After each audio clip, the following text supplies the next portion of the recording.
Nothing screams summer in the South like a delicious tomato pie. Let's get cooking. Tomato pie is one of those things that I just crave in the summertime. I only enjoy it in the summertime because it's really best when you use good, ripe, as my dad says, homegrown tomatoes. This recipe calls for a deep dish pie crust, so you can either make your own or do what I do and use store-bought. Instead of layering it all into an uncooked pie crust, I'm gonna go ahead and cook it halfway in advance. That's just gonna keep some of the moisture from making the crust too soggy.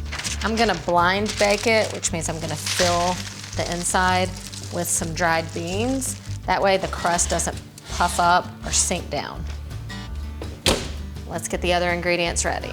Start with the tomatoes. Of course, they've gotta be ripe, like I said, and then we're gonna slice these really thinly. I'm just gonna let these sit salted while the crust bakes and draw out any excess moisture. This pie also gets lots of freshness with green onion and fresh basil. This Allrecipes top-rated tomato pie recipe has this secret ingredient, bacon.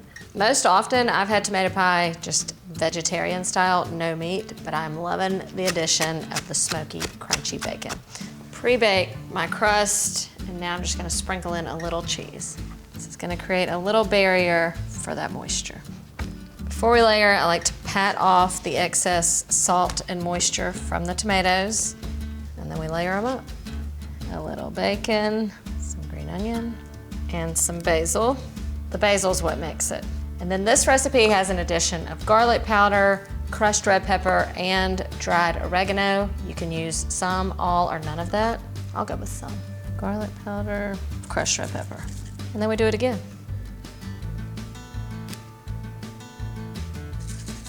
And one more layer. This is gonna taste like one big BLT. The basil is our ill. I don't want my dad to yell at me, so I'm gonna add in some cracked pepper too. And for the topping, now listen, don't knock it till you try it. Sharp cheddar cheese and a little mayonnaise.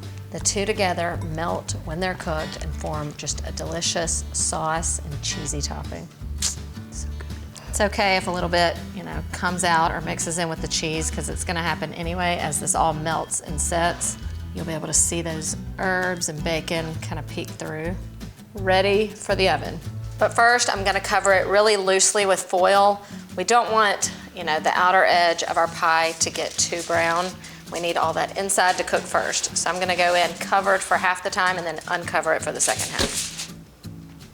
Like I said, this is gonna be good. Good and bubbly. And you know what that means.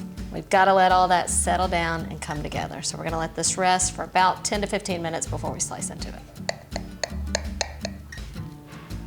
Woo-wee! You gotta look past the imperfection of the slice and dig deep into those juicy tomatoes. This is about to be the best bite of summer. Those tomatoes are so juicy. That creamy, cheesy mayo topping next to that flaky, buttery crust, absolutely nothing like it. If you're looking for the official dish of summer, look no further than this tomato pie.